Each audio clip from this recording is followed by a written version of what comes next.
अस्सलाम वालेकुम। अच्छा जी, हम डिसीजन मेकिंग पे रेलेवेंट कॉस्टिंग के क्वेश्चंस कर रहे थे। कल हमने एक फजल इंडस्ट्रीज़ का क्वेश्चन किया था, वो हमने कंप्लीट किया। उस पर कपास लिमिटेड का क्वेश्चन हमने स्टार्ट किया था। कल के लेक्चर से कोई क्वेश्चन आपके जहन में है तो पूछिए। कपास पे अभी हमने बात शुरू की थी, इसमें हमने सिर्फ मटेरियल की कॉस्ट डिटर्मिन की थी, बाकी पॉइंट्स अभी हमने डिस्कस करने थे। लेकिन इधर तक कोई पॉइंट आपके जहन में किसी वर्किंग पे आपको एक्सप्लेनेशन चाहिए हो?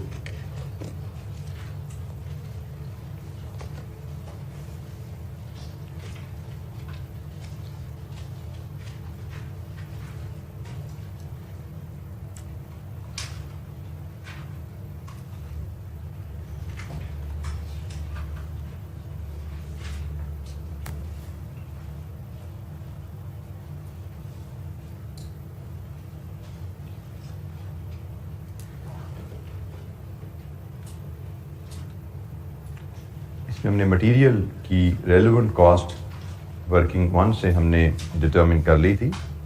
अब हम यहाँ से आगे बात शुरू करेंगे, क्वेश्चन पढ़ते जाएंगे और ट्रीटमेंट्स को डिस्कस करते जाएंगे। हमने कल तक जो क्वेश्चन में पार्ट रीड कर लिया था, that was just the first paragraph, जिसमें मटेरियल की रिक्वायरमेंट थी 1,50,000 यूनिट्स बनाने के लिए 0.5 kg के हिसाब से मटेरियल चाहिए था, मटेरियल सी, और उसमें 4% ऑफ इनपुट क्वांटिटी वेस्ट होनी थी।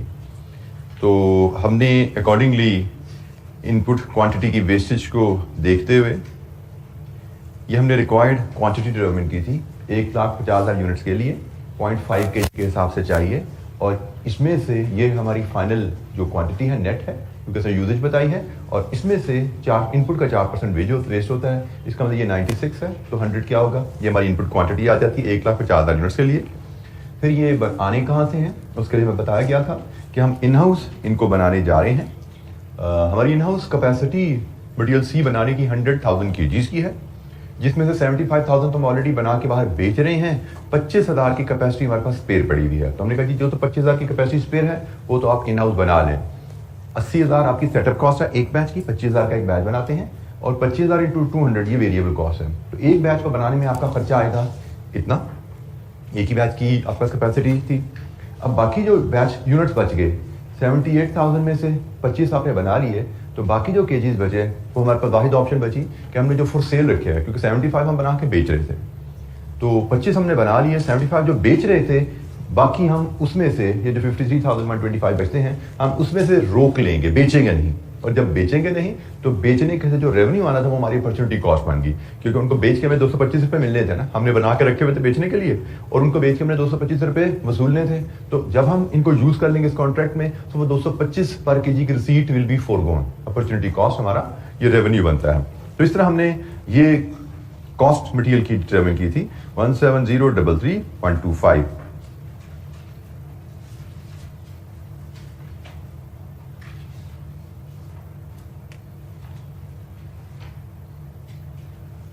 मटेरियल कॉस्ट हमने इसको डिटरमिन किया था। इसके बाद हमें नेक्स्ट कंपोनेंट जो है कॉस्ट का, लेबर, उसकी तरफ वर्किंग स्टार्ट करनी है। तो नोट पढ़ते हैं जी लेबर का, फिर हम उसकी डिटर्मिनेशन पे बात करेंगे। लेबर के लिए नोट नंबर 2 है जी, गालिबन every 100 units of product beta requires 150 hours, मतलब 1.5 आवर्स पर यूनिट हो गया। Workers are paid at the rate of ₹9,000 per month. Idle hours are paid at 60% of the normal rate. And TL currently has 20,000 idle labor hours. The standard working hours per month are fixed at 200. 9,000 per month तनख्वाह, 200 घंटे पर worker monthly working, और अगर idle time हो तो 60% of the normal rate पे पे किया जाता है। अच्छा, इससे पहले हमने ये केस नहीं देखा। इससे पहले हमने यही पढ़ी थी बातें कि टाइम परमानेंट लेबर आपने हायर की हुई है, जैसे ये परमानेंट लेबर है ना, परमानेंट लेबर आपने हायर की हुई है, तो काम करे या ना करे तनख्वाह तो देनी है। तब यहाँ पे उसने क्या दिया, काम करे तो पूरी तनख्वाह जाएगी, काम ना करे तो पूरी नहीं जानी, 60% जानी है। तो क्वेश्चन को पढ़ के थोड़ा समझना है कि अब काम करने की सूरत में पूरी तनख्वाह जाएगी, काम ना करने की सूरत में 60% जाती है, कंपनी की पॉलिसी है। और हमारे पास फिलहाल 20,000 घंटे आइडल पड़े हुए हैं। अच्छा जी, इसके साथ मैं दोबारा एक दफा ये नोट नंबर 4 पढ़ना चाहूंगा। The normal loss is estimated to be 4% of input quantity and is determined at the time of inspection, which is carried out when the input is 60% complete. Material is added to the process at the beginning, while the labor and overheads are evenly distributed over the process. अच्छा जी, अब हमें सबसे पहले labour hours की requirement बनानी है कि हमें ये 1,50,000 यूनिट बनाने के लिए कितने लेबर आवर्स चाहिए। फिर हम लेबर आवर्स की कॉस्ट डिटर्मिन करने चलेंगे कि लेबर आवर्स की हमें कॉस्ट क्या पड़ने वाली है। तो सबसे पहले जब हम लेबर आवर्स की रिक्वायरमेंट बनाने चलते हैं तो जो चीज़ आपने यहाँ पे पढ़ी है उसके मुताबिक आपको 150,000 की आउटपुट चाहिए और 60% स्टेज पे इंस्पेक्शन हो जाती है और वहाँ पे कितना परसेंट नॉर्मल लॉस आता है? 4% नॉर्मल लॉस आता है। अब यहाँ पे जो चीज़ सीखने की है कि भाई हमने जो प्रोडक्शन करनी है वो गुड यूनिट्स की भी करनी है और नॉर्मल लॉस यूनिट्स की भी करनी है। एग्रीड? हमें जो यूनिट्स हमने बेचने हैं उनको भी प्रोड्यूस करना है और उनकी प्रोडक्शन के दौरान हमारे नॉर्मल लॉस यूनिट्स भी निकलेंगे। तो जनाब हमने जो यूनिट्स बेचने हैं वो तो है 1,50,000 और इस प्रोडक्शन प्रोसेस के दौरान जो हमारा लॉस निकलेगा उसने कहा जी 1,50,000 तो इनपुट का 96 होते हैं, इसका मतलब इनपुट कितना करना पड़ेगा हमें?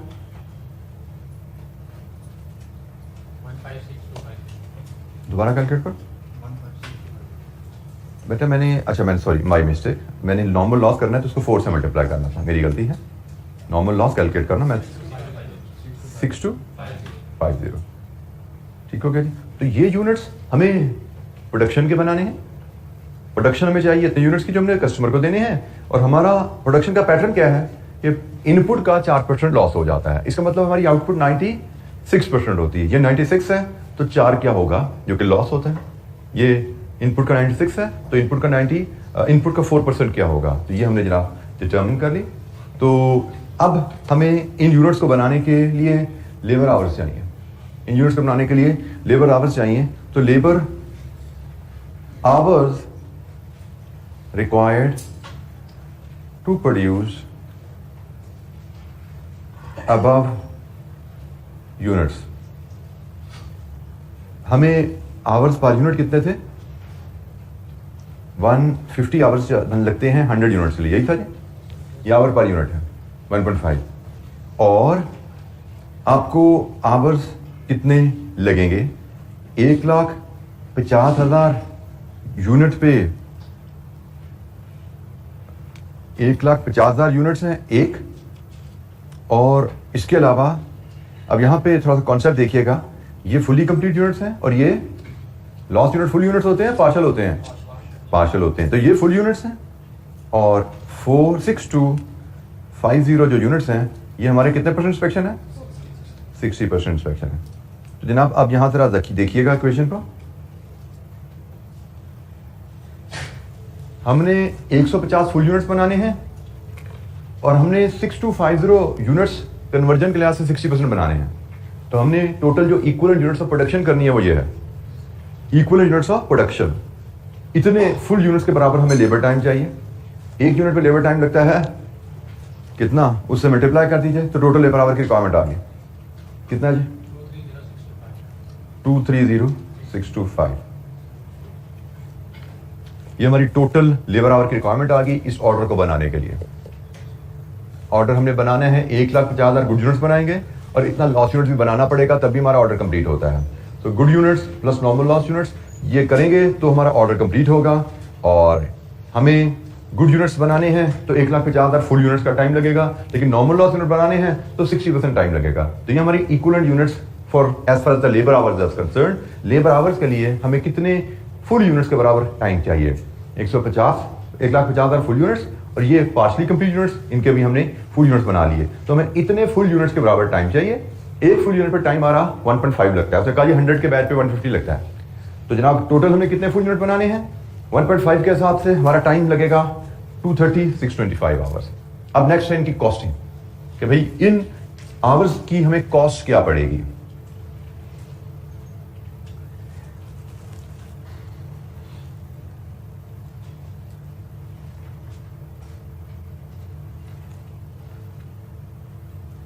अच्छा जी, हमारे पास जो हमने वर्कर्स हायर किए हुए हैं उनको हम 9,000 रुपीज़ पे करते हैं, उनको हम 9,000 रुपीज़ पे करते हैं 200 आवर्स के लिए, ऐसा ही है जी। कॉस्ट डिटरमिन करने के लिए हम एक लेबर कॉस्ट पर आवर यहाँ पे डिटरमिन कर लेते हैं। 9,000 बाई 200 हमारी कॉस्ट आ रही है ₹45 पर आवर, ये हमारी कॉस्ट पर आवर है। अब इस कॉस्ट को लेके आप लेबर कॉस्ट डिटरमिन कर सकते हैं। आपकी लेबर कॉस्ट में 20,000 आपके पास स्पेयर टाइम अवेलेबल है, आइडल टाइम अवेलेबल है, लेकिन ये जीरो के रेट पे नहीं पड़ेगा। 20,000 आपके पास आइडल टाइम अवेलेबल है, लेकिन क्या हम आइडल लेबर को फुल पे कर रहे होते हैं? आइडल लेबर को हम 60% पे कर रहे होते हैं। पहले था आइडल लेबर को हम फुल पे करते थे, उनसे काम करवा लें तो एडिशनल पैसे नहीं देने पड़ते थे। अब आइडल टाइम को 60% पे कर रहे हैं, काम करवाओगे तो 100% पे करना पड़ेगा ना। इसका मतलब आइडल टाइम्स अवेलेबल है तो भी हमें काम करवाने की कॉस्ट पे करनी पड़ेगी, लेकिन पूरी नहीं, सिर्फ 40%। 60% तो आइडल को भी पे कर रहे हैं ना भाई। काम करवाओगे तो पूरी देनी पड़ेगी। फारेगा तो 60 पे कर रहे हो, काम करवाओगे तो पूरी देनी पड़ेगी। तो काम करवाने की वजह से कितनी देनी पड़ी? 40%। तो जनाब 20,000 आवर्स पे 45 रुपीज का 40% पे करना पड़ेगा। ये जनाब आपकी 20,000 आवर्स की कॉस्ट आ गई। और बाकी जो टाइम बचा 2,10,625, टोटल टाइम में से 20,000 ये कवर हो गया, बाकी बचा 2,10,625। इसमें हमें फुल 45 रुपीज पर आवर पे करनी पड़ेगी। तो बताइए यहां से लेबर कॉस्ट कितनी बनी? टोटल करके बताएंगे बेटा, दिस प्लस दिस 9838,125। लीजिए जी, ये हमारी लेबर कॉस्ट है। पूरी वर्किंग देख लीजिएगा। हमें इतने यूनिट्स का ऑर्डर प्रोसेस करना है और हमारी इनपुट का 4% नॉर्मल लॉस इंस्पेक्शन पे निकल आता है। ये हम आउटपुट चाहते हैं अगर लेना तो हमें इतना नॉर्मल लॉस भी बियर करना पड़ेगा। टोटल हमें शायद 156 टू 50 यूनिट्स की प्रोडक्शन शुरू करनी पड़ेगी, जिसमें से 60% पे ये लॉस हो जाएगा और ये यूनिट्स फिनिश प्रोडक्ट से पहुंचेंगे। तो फिनिश प्रोडक्ट को बनाना है और नॉर्मल लॉस यूनिट्स को बनाना है। तो नॉर्मल लॉस यूनिट्स पे हमें इतने यूनिट्स के बराबर टाइम लगेगा। फिनिश यूनिट्स तो कंप्लीट यूनिट्स हैं। टोटल हमें कितने यूनिट्स का टाइम चाहिए? हमें टोटल इतने यूनिट्स का टाइम चाहिए। एक यूनिट पे कितना टाइम लगता है? ये हमारे टोटल लेबर आवर्स आ जाते हैं इस प्रोडक्शन के लिए। फिर इसकी कॉस्ट के लिए 20,000 हमारे पास परमानेंट लेबर के आइडल टाइम पड़ा हुआ है, तो परमानेंट लेबर का आइडल टाइम में काम करवाएंगे, 40% पे करना पड़ेगा और रिमेनिंग टाइम आप 45 रुपीज के हिसाब से ले जाओ। मैंने यहाँ पे आवर्स रेट बना लिया, आप इसको number of employees 9,000 per month के हिसाब से भी करना चाहो कोई हर्ज नहीं है, ठीक है? क्योंकि इतने 2 लाख घंटे हैं, 200 घंटे पर वर्कर के हिसाब से आप नंबर ऑफ वर्कर्स लेकर जाना चाहो, आप उस तरह भी काम कर लो, आप इस तरह भी काम कर लो, कोई हर्ज नहीं है यहाँ पे। जैसे यहाँ पे इतने घंटे चाहिए, डिवाइड विद 200 कर दो तो पता लग जाए कितने वर्कर चाहिए, इंटू 9,000 कर दो, ऐसा ही है ना? इतने वर्कर उनकी सैलरी, तो 9,000 इधर 200 से डिवाइड कर रहे हो, इधर 9,000 से मल्टीप्लाई कर रहे हो, तो बेसिकली क्या होगा? 9,000 बाई 200 ही हो रहा है ना? 9,000 बाई 200 ही होगा ना यहाँ पे। दोबारा सुन लो, एक और तरीका क्या था इसकी प्रेजेंटेशन का। आप यहाँ पे कहते जी 2,10,625 घंटे चाहिए, 200 घंटे एक वर्कर काम करता है, कितने वर्कर चाहिए? 9,000 एक वर्कर को तनख्वाह देते हैं। तो प्रैक्टिकली ये भी वही चीज है, 900 बटा 200 45 रुपए बचते हैं ना। तो वही चीज मैंने एक स्टेप में अदा करके दिखा दी थी, ठीक है? तो आप इस तरह प्रेजेंट करो, इस तरह प्रेजेंट करो, एक ही बात है। तो ये जनाब लेबर कॉस्ट हमारे पास आ गई। हमें टोटल आवर्स जो चाहिए 2,30,625 हैं, उसकी कॉस्ट 9838,125।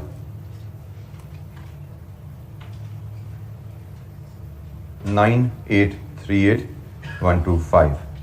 हम एक एक आइटम को पढ़ते जा रहे हैं, उसकी कॉस्ट डिटरमिन करते जा रहे हैं। हमने मटेरियल की कॉस्ट भी डिटरमिन कर ली, हमने लेबर की कॉस्ट कर ली। ये जनाब लेबर का नोट आपके सामने है। बेटा 20,000 ये भी तो है ना, 20,000 ये है, 2,10,000 ये है, टोटल 2,30,000 की कॉस्ट हमने ली है, ठीक है? 20,000 हमारे पास आइडल टाइम पड़ा हुआ था और 2,10,000 हम एडिशनल टाइम हायर करेंगे और कॉस्ट ऑफ हायरिंग हमारी 45 आवर्स 45 रुपीज पर आवर है।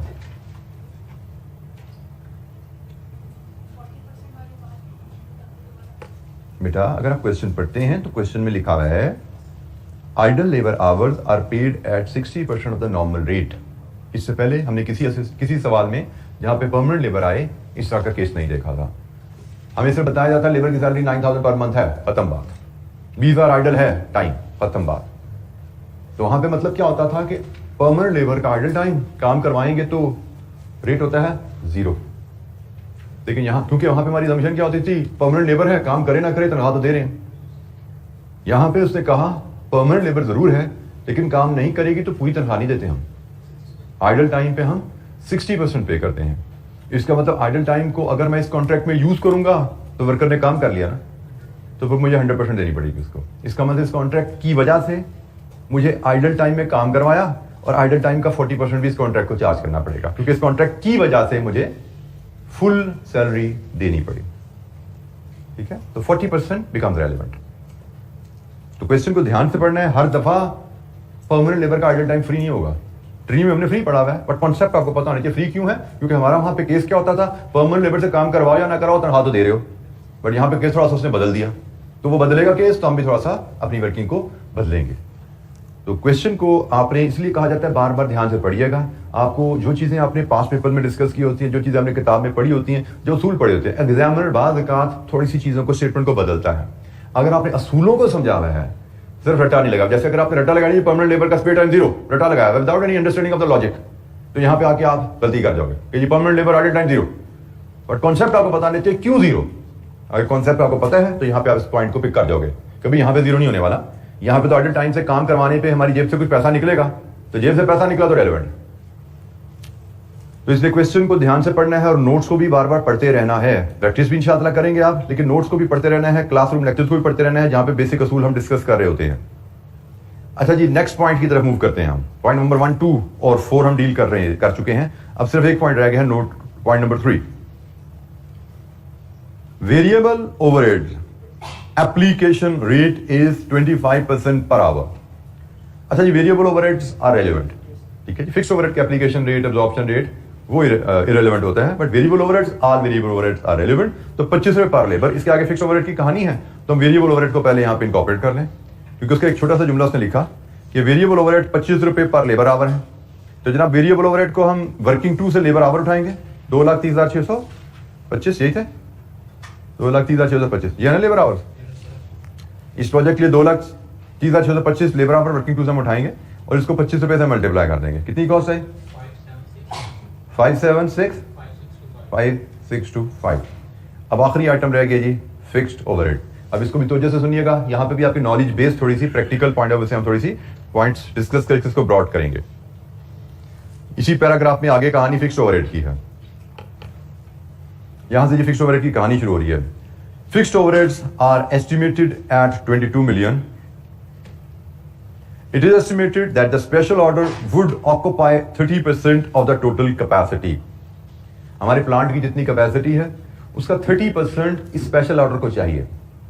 तो production capacity of beta can be increased up to 50% by incurring additional fixed overheads. The fixed overhead rate application to enhanced capacity would be 1.5 times the current rate. The utilized capacity at current level of production is 80%. अब इसको जरा टुकड़ों में समझिएगा।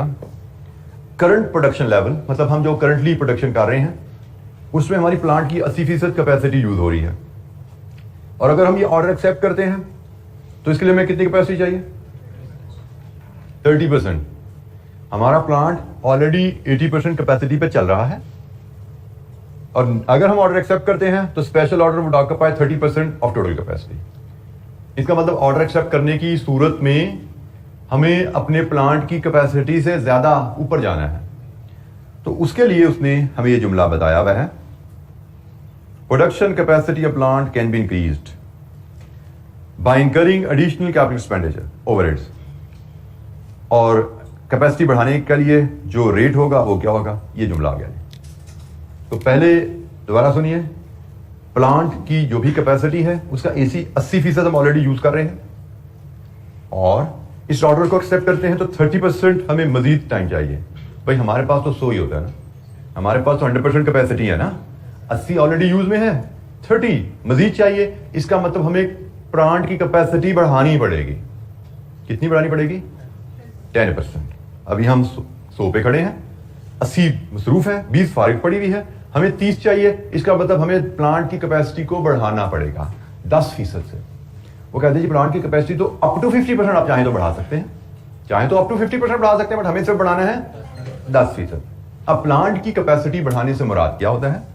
May be आपको कुछ plant में modification करनी है, मे बी आपको प्लांट का कोई एडिशनल एक कंपोनेंट उसमें ऐड करना है, शायद उसके लिए आपको एडिशनल कोई सुपरवाइजर रखना है, शायद आपको उसके एडिशनल कोई प्रोडक्शन हॉल भी थोड़ा सा किराए पे लेना होगा। May be there will be certain cost, fixed cost you will have to commit to increase the capacity, क्योंकि कैपेसिटी आपके लिए मींस एडिशनल प्रोडक्शन फैसिलिटी। और प्रोडक्शन फैसिलिटी कैसे आती है? फैक्ट्री की बिल्डिंग होगी, फैक्ट्री का प्लांट का हिस्सा होगा, उसकी प्रोडक्शन टीम होगी, तो ये सारे खर्चे करेंगे तो ही कैपेसिटी बढ़ेगी ना।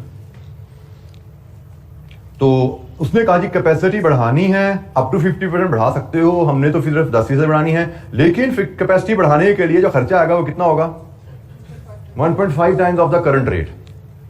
तो हमें देखना पड़ेगा हमारा करंट रेट क्या है। हमारा करंट रेट जनाब, करंट हमारा रेट डिटरमिन होगा इस वैल्यू से। अब जरा तवज्जो से एक छोटी सी कैलकुलेशन उसको देख लीजिएगा। हमारी करंट फिक्स्ड कॉस्ट 22 मिलियन है, ऐसे ही है। ये करंट हमारी फिक्स्ड कॉस्ट 22 मिलियन है। ये तो है 100% कैपेसिटी के लिए। ये करंट प्लांट, करंट हमारी बिल्डिंग का रेंट, करंट प्लांट की डेप्रिसिएशन, करंट स्टाफ की कॉस्ट, सारे फिक्स खर्चे मिला के 22 मिलियन है। ये 100% कैपेसिटी के लिए है। हमें एडिशनल चाहिए सिर्फ 10%, तो 10 का क्या खर्चा होगा? करंट रेट के हिसाब से। लेकिन हमें बताया गया है एडिशनल कैपेसिटी का रेट होगा 1.5 टाइम। तो जनाब ये आपकी फिक्स्ड ओवरहेड, प्लांट की 10% कैपेसिटी बढ़ानी है तो आपको कितने एडिशनल फिक्स कॉस्ट इनकर करने पड़ेगी? 3.3 मिलियन। करंट प्लांट जो आपका लगा हुआ है उसमें आपका सालाना 22 मिलियन का खर्चा है। ये पूरे प्लांट की सालाना कॉस्ट है। पूरा प्लांट 100% कैपेसिटी, उसकी सालाना कॉस्ट 22 मिलियन है। अगर आप इस कैपेसिटी को बढ़ाना चाहते हो 10%, तो इसी रेट के हिसाब से 10% की कॉस्ट क्या बनेगी सालाना। लेकिन उसने कहा बढ़ाने पे सेम रेट नहीं लगना, 1.5 गुना रेट लगना है।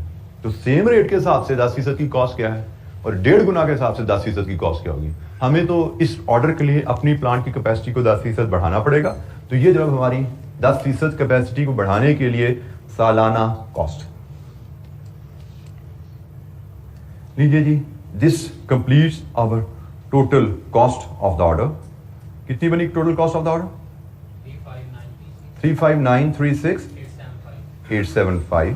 और हमें नोट नंबर 5 में बताया गया है TL has the policy to earn profit at the rate of 20% of the price. Price का 20% का मतलब है कि कॉस्ट 80 है और प्राइस 100 है। तो जनाब यहां से आप आसानी से प्राइस डिटरमिन कर सकते हो। ये A है तो आपकी प्राइस क्या आएगी? A डिवाइडेड विद 80 इंटू 100, बल्कि एक स्टेप हम करना चाहिए। A आपकी 1,50,000 यूनिट की कॉस्ट है। A डिवाइड विद 150 करेंगे तो ये कॉस्ट पर यूनिट आ जाएगी। इसको डिवाइड विद 80 इंटू 100 करोगे तो प्राइस पर यूनिट आ जाएगी। तो जनाब प्राइस पर यूनिट बताइए। ये कॉस्ट हमने 1,50,000 यूनिट्स की बनाई है। हमसे उसने रिक्वायरमेंट में यूनिट प्राइस मांगी है, कितनी है जी? 299.47। ये जी हमारी यूनिट प्राइस है।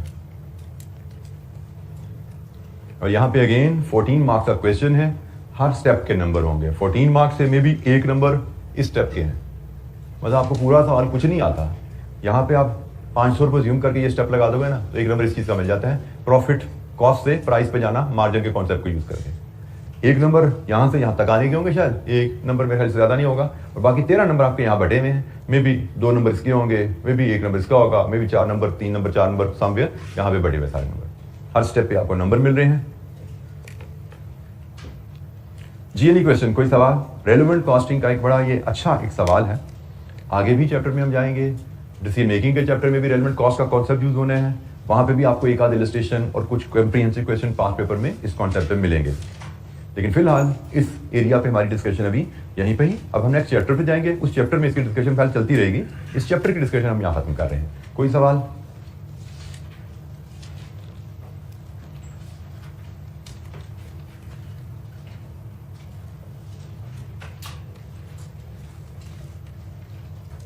अच्छा, एक पॉइंट मैं अपनी डिस्कशन में पीछे ओमिट कर गया था इस चैप्टर में।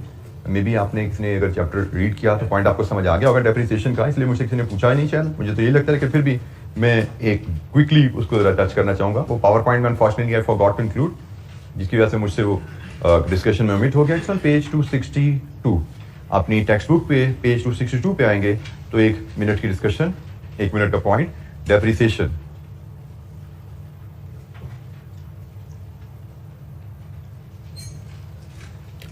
अच्छा जी, डेप्रिसिएशन के पॉइंट ऑफ व्यू से एक जो बात है हमारी, आपको लेट्स अज्यूम एक कस्टमर ने अप्रोच किया कि जी मुझे इस प्रोडक्ट की प्राइस कोट कीजिए। प्रोडक्ट की प्राइस कोट करने का तरीका होता है, आप प्रोडक्ट की कॉस्ट डिटरमिन करते हैं, जैसे अभी हमने किया, उसमें प्रॉफिट कंपोनेंट ऐड किया, प्राइस आ गई। प्राइस कोट करने के लिए कॉस्ट कौन सी लेनी है उसमें हम बात कर चुके हैं, रेलेवेंट कॉस्ट। हम रेलेवेंट कॉस्ट लेते हैं, और रेलेवेंट कॉस्ट के बारे में हमने एक बात की थी कि रेलेवेंट कॉस्ट में सिर्फ कैश कॉस्ट आनी है। रेलेवेंट कॉस्ट में सिर्फ कैश कॉस्ट आनी है। डेप्रिसिएशन तो होती है non cash cost, non cash cost है। लेकिन डेप्रिसिएशन में there is some exceptions. Depreciation में रेलेवेंट कॉस्टिंग प्रिंसिपल में कुछ एक्सेप्शंस है। एक्सेप्शन नंबर 1, आपको कस्टमर ने कहा मुझे इस पेन की कॉस्ट कोट कीजिए। आपने जब अपनी वर्किंग बनानी शुरू की तो आपको लगा कि इस पेन को बनाने के लिए आपको एक नई मशीन बाय करनी पड़ेगी। इस पेन को बनाने के लिए आपको एक नई मशीन बाय करनी पड़ेगी। Only then you can make this pen. So point number 1, अगर आप किसी प्रोडक्ट की रेलेवेंट कॉस्ट डिटरमिन कर रहे हैं जिसके लिए आपको नया प्लांट खरीदना पड़ेगा, तो भाई उस पेन की कॉस्ट में उस नए प्लांट की डेप्रिसिएशन शामिल होगी, रेलेवेंट है। वजह क्या है कि आपने प्लांट खरीदने के लिए, इस पेन को बनाने के लिए, प्लांट खरीदने के लिए अपनी जेब से पैसे तो पे किए ना, तो आपकी जेब से पैसे गए प्लांट खरीदने में, कैश आपकी जेब से गया नया प्लांट खरीदने के लिए। अब वो अलग बात है कि वो कैश जो आपने पे किया प्लांट खरीदने के लिए, वो एक पेन के लिए नहीं खरीदा, उससे तो हजारों पेन बनाओगे। तो हम करते क्या है कि हम उस प्लांट की कॉस्ट जितने पेन बनाने हैं उनमें तकसीम कर देंगे। जैसे अगर याद हो, हमने टारगेट कॉस्टिंग में भी इस तरह की बात की थी। उसने कहा था एक प्लांट खरीदना पड़ेगा 15 लाख का आपको, और उससे आप 5 लाख यूनिट्स बनाएंगे। ये था ना सवाल। तो हमने प्लांट की कॉस्ट को तकसीम करके वहां पर डाल दिया था, क्योंकि भाई प्रोडक्ट बनाने के लिए प्लांट खरीद रहे हैं ना, तो प्लांट की कॉस्ट का चार्ज, जिसको डेप्रिसिएशन कहा जाता है, वो भी आ जाएगा। तो पहला पॉइंट, डेप्रिसिएशन रेलेवेंट हो जाएगी अगर आप किसी प्रोडक्ट को बनाने के लिए स्पेशली नया प्लांट खरीदोगे, तो उस नए प्लांट की डेप्रिसिएशन इस प्लांट की कॉस्ट में, रेलेवेंट कॉस्ट में ऐड होगी। दूसरा पॉइंट, एग्जिस्टिंग प्लांट की डेप्रिसिएशन भी रेलेवेंट हो सकती है, लेकिन सिर्फ एक सूरत में। अगर आपकी पॉलिसी है डेप्रिसिएशन की यूनिट बेसिस पे, अगर आपको कहा जाए कि भाई इस प्लांट की कॉस्ट बनाओ, फिर इसमें मार्जिन ऐड करके प्राइस बनाओ, प्लांट बनेगा, ये पेन बनेगा तो एग्जिस्टिंग प्लांट पे, ये पेन बनेगा एग्जिस्टिंग प्लांट पे पहले का खरीदा हुआ है, लेकिन आपकी पॉलिसी है कि आप डेप्रिसिएशन यूनिट बेसिस पे चार्ज करते हो। आप डेप्रिसिएशन यूनिट बेसिस पे चार्ज करते हो, तो उस केस में एग्जिस्टिंग प्लांट की डेप्रिसिएशन भी प्रोडक्ट कॉस्ट में ऐड होगी। हाँ, अगर आपकी प्लांट की डेप्रिसिएशन पॉलिसी है स्ट्रेट लाइन, मतलब एनुअल चार्ज है, आपकी प्लांट की डेप्रिसिएशन है रिड्यूसिंग बैलेंस, मतलब एनुअल चार्ज है, उस केस में एग्जिस्टिंग प्लांट की डेप्रिसिएशन प्रोडक्ट कॉस्ट में ऐड नहीं होगी। तो हम ये पेन, ये प्रोडक्ट एग्जिस्टिंग प्लांट पे भी बना सकते हैं। ये प्रोडक्ट के लिए हो सकता है हमें नया प्लांट भी बाय करना पड़े। नया प्लांट बाय करें तो डेप्रिसिएशन की पॉलिसी जो मर्जी है, रेलेवेंट है।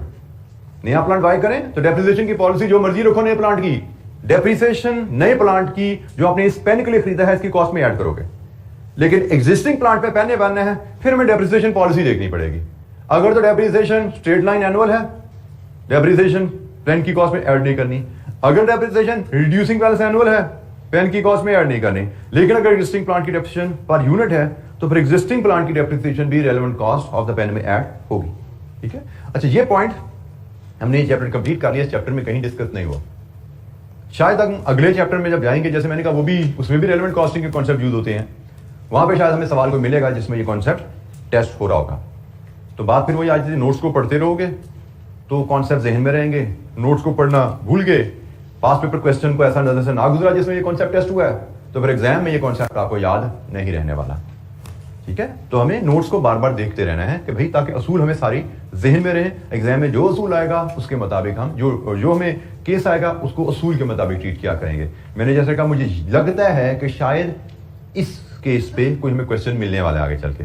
इसका क्वेश्चन तो हमने पहले टारगेट कॉस्टिंग में देख लिया, रेलेवेंट कॉस्टिंग डिसीजन मेकिंग से पहले हम थोड़ी सी बात इस पे कर चुके हैं, लेकिन इस केस का क्वेश्चन शायद हमारी डिस्कशन में आए, हो सकता है ना आए। तो you need to remember rules क्या हैं। सिंपल सा रूल है, कोई इसमें बहुत ज्यादा कॉम्प्लिकेशन नहीं है, क्योंकि हमें इसकी प्रैक्टिस से इसको मास्टर करना है। बड़ा सिंपल सा रूल है ये कि कॉस्ट को रेलेवेंट कॉस्ट में ऐड करना है या नहीं करना, उसकी आइडेंटिफिकेशन है। अदरवाइज डेप्रिसिएशन कैलकुलेशन तो हम बहुत पहले सीख चुके हैं। अच्छा जी, ये हमारी बात फिलहाल रेलेवेंट कॉस्टिंग के एरिया पे कंप्लीट हुई। डेप्रिसिएशन का पॉइंट हमने छोड़ा हुआ था, उसको भी कवर कर लिया। अब हम नेक्स्ट चैप्टर की तरफ चलेंगे जो कि डिसीजन मेकिंग है। हमने ऑलरेडी बात कर ली भी है कि रेलेवेंट कॉस्टिंग, डिसीजन मेकिंग और लेबर कॉस्टिंग को भी अगर हम कवर कर लें तो ये तकरीबन एक ही टॉपिक के डिफरेंट कंपोनेंट्स हैं। रेलेवेंट कॉस्टिंग तो प्योरली डिसीजन मेकिंग की बेस है। जो हम डिसीजन मेकिंग टॉपिक पढ़ने जा रहे हैं इसकी बेस है रेलेवेंट कॉस्टिंग का कॉन्सेप्ट। लेबर की कॉस्टिंग एक एडिशनल कैलकुलेशन है जो कि डिसीजन मेकिंग क्वेश्चन में अक्सर टेस्ट की जाती है, तो इसलिए हम उसको एंड पे रख रहे हैं। तो फिलहाल हम चैप्टर 9 पे मूव करेंगे जो डिसीजन मेकिंग है। अच्छा जी, हम मैनेजमेंट अकाउंटिंग का एरिया हम पढ़े हैं और मैनेजमेंट अकाउंटिंग में हमने शुरू में एक बात की थी, हम सीखते क्या हैं। हम डिफरेंट टूल्स को सीखते हैं मैनेजमेंट अकाउंटिंग में, जिनकी मदद से हम बिजनेस डिसीजन ले सकें। ऐसे डिसीजन जिनका ऑब्जेक्टिव होगा कंपनी के प्रॉफिट्स को मैक्सिमाइज करना। ठीक है, तो हमने अब टिपिकली डिसीजन मेकिंग के एरिया पे आ गए हैं। वैसे तो हमने पीछे भी थोड़े से डिसीजन लेने सीखे थे एक अलहदा टॉपिक के तौर पे इन्वेंट्री मैनेजमेंट में। जैसे वहां पे हमने डिसीजन लेना सीखा था what should be our order size so that we can maximise our profits. वहां पे हमने डिसीजन लेना सीखा था what should be our reorder level so that we can maximise our profit. What should be our safety stock level so that we can maximize our profit, and whether we should avail bulk discount from the supplier or not so that we can maximize our profit। तो profit maximisation की थोड़ी बातें हमने inventory related पहले cover कर ली हैं, लेकिन अब हम बिजनेस के अदर एरियाज में डिसीजन मेकिंग पे बात करने जा रहे हैं। क्योंकि बिजनेस में हमने सिर्फ इन्वेंट्री पे तो फैसला नहीं करने होते, और भी बड़े कारोबारी फैसले होते हैं जो हमें करने पड़ते हैं। हमारी जो बिजनेस मैनेजमेंट है उनको करने पड़ते हैं डे टू डे रूटीन में, और हर फैसले का ऑब्जेक्टिव एक ही होता है, मैक्सिमाइजेशन ऑफ प्रॉफिट। तो मैनेजमेंट अकाउंटिंग में हमारा हर फैसले का मकसद एक ही रहा करेगा कि भाई वो फैसला बताओ जिससे कंपनी का प्रॉफिट ज्यादा से ज्यादा हो सके। तो डिफरेंट फैसले हम पढ़ेंगे, ये ब्रीफ लिस्ट है, लेकिन अभी मैं इस लिस्ट को डिस्कस नहीं करता, वन बाय वन एक एक फैसला पकड़ेंगे और उसको मैं समझाता जाऊंगा कि ये फैसला किस सिचुएशन में हमें इस टूल की जरूरत पड़ेगी और इस टूल को यूज कैसे किया जाएगा। इस डिसीजन मेकिंग में जैसे आपके सामने 5 तो डिसीजन मेकिंग सिचुएशन आ रही है। हर डिसीजन मेकिंग सिचुएशन की सिचुएशन अलग होगी, सिनेरियो अलग होगा, कहानी अलग होगी, और उसमें इंफॉर्मेशन हमें डिफरेंट दी जाती है और उसका टूल डिफरेंट होता है। तो इसलिए हमें हर सिचुएशन की कहानी भी समझनी है, क्योंकि सवाल पे कौन सा टूल लगना है वो हमें कहानी समझ आएगी कि भाई कहानी ये है, ये है, ये है, फिर ही टूल का फैसला होगा ना, क्योंकि हर कहानी पे टूल फर्क लगना है। तो हमें कहानी भी समझनी है, हमें टूल को भी समझना है, उसके यूज पे एक्सपर्टीज भी हासिल करनी है। कोशिश करेंगे चीजों को एक स्ट्रक्चर्ड वे में लेकर चलें, और इन टूल्स की रिवीजन का बेस्ट वे हमेशा रीडिंग और एक एक बेसिक इलस्ट्रेशन रहा करेगी। आपने नोट्स पढ़ लिए और एक इलस्ट्रेशन आपने पकड़ ली कि भाई इस इलस्ट्रेशन में मेरा टूल रिवाइज हो जाता है, तो वो जब भी रिवीजन करनी है 4, 6, 8 लाइनों का रीडिंग और 1 या 2 इलस्ट्रेशन करोगे तो टूल आपका रिवाइज हो जाएगा। उस पर जितने मर्जी क्वेश्चन करना उस टूल पे। और यहाँ पे ये भी आपको ध्यान में रखना है कि मैं आपसे 5 टूल डिस्कस करने जा रहा हूँ यहाँ पे, या 6 टूल डिस्कस कर रहा हूँ यहाँ पे आपसे। इलस्ट्रेशन तो हर टूल की मैं आपसे शेयर कर लूंगा, लेकिन जरूरी नहीं पास पेपर क्वेश्चन हम सेलेक्ट करें उसमें सारे टूल कवर हो रहे हों, क्योंकि एग्जाम में कभी एग्जामिनर इस टूल से क्वेश्चन दे देता है, कभी इधर से दे देता है। हो सकता है इनमें से कोई एक टूल ऐसा हो जिसकी पिछले 5 साल में क्वेश्चन ही कोई नहीं आया जिसमें, तो अगर फिर वही बात पास पेपर पे रहे तो कोई टूल आपके जहन से निकल जाएगा। कंप्रीहेंसिव कवरेज हमेशा नोट से, किताब से होती है, और सीए के एग्जाम में आपकी सक्सेस का basic formula comprehensive coverage of syllabus है। प्रैक्टिस में 19-20 कमी भी हो जाए आपके पास होने का चांस है, क्योंकि प्रैक्टिस की कमी से क्या हो गया, एक सवाल 10 नंबर का आया, 10 में से 8 ही ले लोगे, 7 ले लोगे, 6 ले लोगे नंबर। प्रैक्टिस की कमी से तो यही होगा ना, भाई मास्टर नहीं किया एक सब्जेक्ट, एक टॉपिक को, तो 10 में से 10 नहीं आए, 8 आगे, 8 नहीं आए, 7 आगे, 7 नहीं आए, 6 आगे। प्रैक्टिस की कमी से ये होने वाला है। लेकिन अगर आपने एक टॉपिक ही छोड़ा हुआ है तो 10 में से 0 हो जाओगे। तो 10 में से 0 का चांस नहीं लेना, पहले कंप्रीहेंसिवली सिलेबस कवर करो ताकि हर टॉपिक पे आप 50-60% पे पहुंच जाओ। फिर रिवीजन और प्रैक्टिस से और 50-60 को 70 पे, 80 पे, 90 पे ले जाओ, ताकि हर टॉपिक में हमारी स्किल बढ़ती जाए। ठीक है, तो हमने इस अंदाज में सीए के एग्जाम में प्रिपेयर करना होता है। सिलेक्टिव स्टडी एब्सोल्युटली नॉट, बिल्कुल एक्सेप्टेबल नहीं है। मतलब उसके साथ आप सोचो कि मैं पास हो जाऊंगा, तो मुझे लगता है कि सीए की स्टडी में दिमाने का ख्वाब साबित होता है अक्सर। कभी तुक्का लग भी जाता है, लेकिन वो तुक्का होता है, तुक्का कभी कभी लगता है। अच्छा जी, सबसे पहले हम एक सिचुएशन देखने जा रहे हैं, लिमिटिंग फैक्टर डिसीजन। अब ये लिमिटिंग फैक्टर से मुराद क्या होती है, यहाँ पे हम किस किस्म के हालात हैं जिनमें ये टूल हम यूज करते हैं। तो सबसे पहले वो कहानी समझिए। लिमिटिंग फैक्टर डिसीजंस में हम डील करते हैं एक ऐसी सिचुएशन से जहां पे हमारी कंपनी मल्टीपल प्रोडक्ट्स बनाती है। हम एक कंपनी में काम करते हैं, हमारी प्रोडक्शन फैक्ट्री है और हम अपनी फैक्ट्री में मल्टीपल प्रोडक्ट्स बना रहे हैं, प्रोडक्ट ABC, और ये प्रोडक्ट्स हमारी मशीनरी एक ही प्लांट है उस पर बनते हैं, टन बाय टन जितना ऑर्डर होता है उसके हिसाब से हम कभी ए बना ली, कभी बी बना ली, कभी सी बना ली। इशू कब आएगा, जब मेरे पास ऑर्डर है से 10,000 ईच ABC बनाने का, टोटल 30,000 यूनिट बनाने का ऑर्डर है मेरे पास, लेकिन मेरी प्लांट की कैपेसिटी है सिर्फ 20,000। इसको कहा जाता है लिमिटिंग फैक्टर डिसीजन। कभी मशीन की कैपेसिटी मेरे पास 20,000 की है और ऑर्डर मेरे पास 30,000 के हैं। एक चीज तो क्लियर है कि जितने ऑर्डर है मैं सारे ऑर्डर पूरे नहीं कर सकता। मेरे पास ऑर्डर है 10,000 ए, 10,000 बी, 10,000 सी, मैं तो इन टोटल 20,000 बना सकता हूं। मेरे पास लिमिटेशन है। लिमिटेशन क्या है? प्लांट की कैपेसिटी। मेरे पास प्लांट की कैपेसिटी सिर्फ इतनी है कि मैं 20,000 यूनिट बना सकता हूं। This is called limiting factor. Limiting resource भी कहा जाता है कि मेरे पास प्लांट इज अ रिसोर्स जिसको यूज करके मैंने प्रोडक्शन करनी है, वो लिमिटेड कैपेसिटी में है, जिसकी मदद से मैं कंप्लीट डिमांड नहीं कर सकता। अब जब मैं ABC की डिमांड कंप्लीट नहीं कर सकता, I will have to make a choice कि ABC में से मैं किस प्रोडक्ट के कितने यूनिट्स बनाऊं। This is what we are going to learn here. कहानी सुन लिया आपने क्या है। नॉर्मली इस कहानी में इशू क्या होता है और हमसे रिक्वायर क्या किया जाएगा। अब क्वेश्चन की रिक्वायरमेंट पढ़ के मैं पता लग जाएगा कि भाई उसमें लिखा होगा कि कंपनी ABC 2 या 3 या 4 प्रोडक्ट बनाती है, कंपनी के पास लेबर आवर्स लिमिटेड हैं या मशीन आवर्स लिमिटेड हैं या मटेरियल लिमिटेड क्वांटिटी में अवेलेबल है। तो आप बताइए ABC में से किस प्रोडक्ट के कितने यूनिट्स बनाए जाएं। मकसद सिर्फ एक होगा कि कंपनी ज्यादा से ज्यादा मुनाफा कमाना चाहती है। इसी टाइम में एक ही प्लांट है, 20,000 यूनिट बनाने हैं, ABC किस प्रोडक्ट के कितने यूनिट बनाए कि कंपनी ज्यादा से ज्यादा मुनाफा कमा सके। ठीक है, this will be the story. और इशू क्या होगा, रिक्वायरमेंट हमारी क्या होगी, प्रोडक्शन प्लान बनाना। कि भाई प्रोडक्शन प्लान बनाओ ABC में से किस प्रोडक्ट के कितने यूनिट्स के प्रॉफिट मैक्सिमाइज हो जाए। अच्छा जी, हमारे प्रोडक्शन प्लान बनाने के स्टेप्स बड़े सीधे सीधे से होंगे। एक स्ट्रक्चर्ड अप्रोच है, स्टेप वाइज चलेंगे हम। अभी हम इलस्ट्रेशन में भी इन स्टेप्स की डेमोन्स्ट्रेशन देखेंगे और स्टेप्स को फॉलो करते हुए बड़ी आसानी से हम अपने डिसीजन पे पहुंच जाएंगे। मैं फिर बता दूं, जैसे अगर आप ये सिनेरियो आइडेंटिफाई करोगे तो आपको पता है भाई इन स्टेप से इसका हल निकलना है। हम अगले सिनेरियोस पे जाएंगे, उसके स्टेप्स, उसके असूल कुछ और होने वाले हैं। तो पहला काम होगा आपको सिनेरियो की आइडेंटिफिकेशन आती हो। दूसरा काम होगा आपको उस सिनेरियो को हल करने के तरीका ये आपको याद है।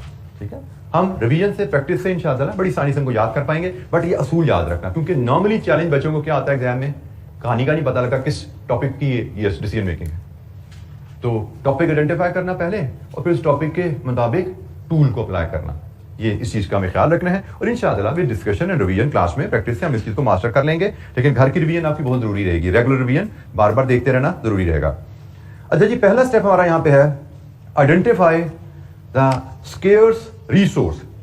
कभी आपके पास प्रोडक्शन में तो सिर्फ, जैसे मैंने कहा, मशीन आवर तो यूज नहीं होते ना, प्रोडक्शन में तो लेबर आवर भी यूज होते हैं, प्रोडक्शन में तो मटेरियल भी यूज होता है।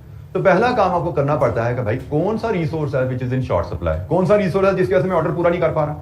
हो सकता है एग्जामिनर आपको कहे कि जी आपके पास 20,000 यूनिट्स के मशीन आवर्स अवेलेबल हैं और लेबर आवर 30,000 यूनिट्स के अवेलेबल हैं।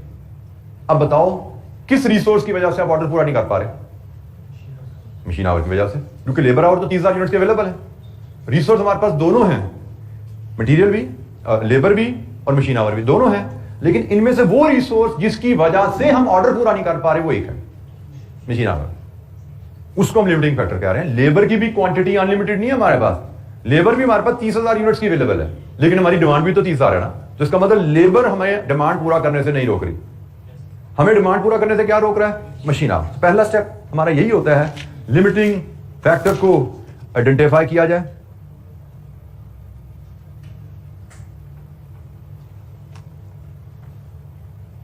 हम अगला स्टेप पढ़ने से पहले ना ये लिमिटिंग फैक्टर आइडेंटिफाई करने की एक छोटी सी एक्टिविटी है, इसको देखते हैं। इलस्ट्रेशन 2 पे आइए, हम इसी स्टेज पे ही इलस्ट्रेशन 2 को देखते हैं। ये लिमिटिंग फैक्टर की आइडेंटिफिकेशन की एग्जांपल है, बाकी स्टेप्स हम बाद में पढ़ेंगे। अब हम चैप्टर 9 पे पेज 280 पे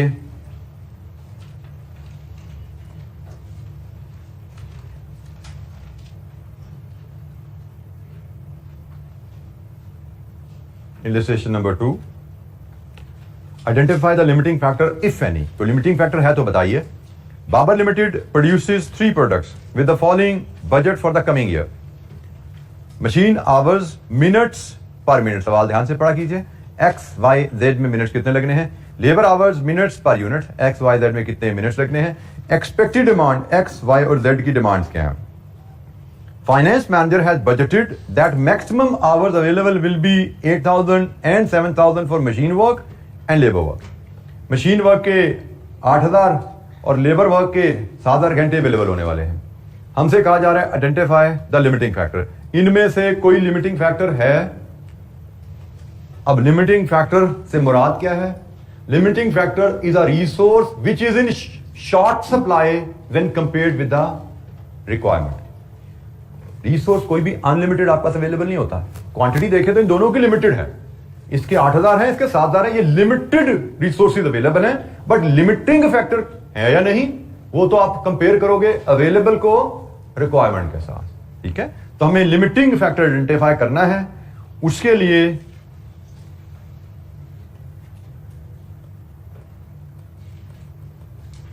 हमारे पास 2 resources machine hours and labour hours हैं। हम कंपेयर करेंगे अवेलेबल रिसोर्सेज को, मशीन आवर्स के 8,000 और लेबर आवर्स के 7,000। हम कंपेयर करेंगे अवेलेबल रिसोर्सेज को रिक्वायर्ड रिसोर्सेज से। तो जनाब रिक्वायर्ड रिसोर्सेज हम पहले बात कर लेते हैं मशीन आवर्स की। हमें एक्स में चाहिए 15 मिनट्स और एक्स की यूनिट बनानी है 6,000। हमें वाई में चाहिए 30 मिनट्स मशीन आवर्स के और इसके वाई के यूनिट्स बनाने हमने 5,000। प्लस हमें जेड में टाइम चाहिए 12 मिनट और जेड के टाइम यूनिट बनाने 8,000। ये जनाब टोटल मिनट्स बन गए, इसको 60 से डिवाइड कर दो, ये मशीन आवर्स बन गए। तो जनाब हमें मशीन आवर्स कितने चाहिए तीनों प्रोडक्ट्स को बनाने के लिए? कितने जी? 5600 मशीन आवर्स चाहिए। इसी अंदाज में अब हम लेबर आवर्स की वर्किंग बनाते हैं। एक्स पे 25 मिनट लगने हैं, एक्स के 6,000 हैं आपने। वाई के 15 मिनट लगने हैं, वाई के 5,000 यूनिट बनाने हैं आपने। जेड पे 45 मिनट लगने हैं, जेड के 8,000 यूनिट बनाने हैं आपने। तो जनाब डिवाइड विद 60, यहां पे कितने आवर्स चाहिए? 9750। तो हम यहां पे देखते हैं हमारे पास रिसोर्स सरप्लस है, सरप्लस और शॉर्ट। तो हम देख रहे हैं मशीन आवर हमारे पास सरप्लस है 2400 और लेबर आवर हमारे पास शॉर्टेज में है 2750। हमसे पूछा गया लिमिटिंग फैक्टर बताओ, वो कौन सा रिसोर्स है जिसकी वजह से आप डिमांड पूरी नहीं कर पाओगे? Labour hours. इस लेबर आवर्स की वजह से हम डिमांड पूरी नहीं कर पाएंगे एक्स वाई जी के। मशीन आवर हमारे पास सफिशिएंट है, मशीन आवर्स हमारे पास सफिशिएंट है डिमांड पूरी करने के लिए, लेकिन लेबर आवर्स की वजह से हम डिमांड पूरी नहीं कर पाएंगे। यह है जी लिमिटिंग फैक्टर का मतलब। लिमिटिंग फैक्टर से मुराद क्या है? कौन सा रिसोर्स है जो आपकी डिमांड के मुताबिक कंप्लीट सफिशिएंट नहीं है। दोनों रिसोर्सेज लिमिटेड क्वांटिटी में हैं, but limiting resource labour hours है। मशीन आवर्स हमारे पास काफी हैं, इससे ज्यादा भी यूनिट बनाना चाहे तो हम बना सकते हैं। तो हमने सिर्फ अभी हमने डिस्कशन स्टार्ट की थी कि भाई लिमिटिंग फैक्टर हो, अगर कोई रिसोर्स हमारे पास सफिशिएंट ना हो जिसकी वजह से हम डिमांड पूरी ना कर रहे हों, तो प्रोडक्शन प्लान कैसे डिटरमिन करना है। हमें प्रोडक्शन प्लान की डिटर्मिनेशन पे बात करनी है, तो उस पर इंशाअल्लाह हम कल डिस्कशन आगे कैरी करेंगे।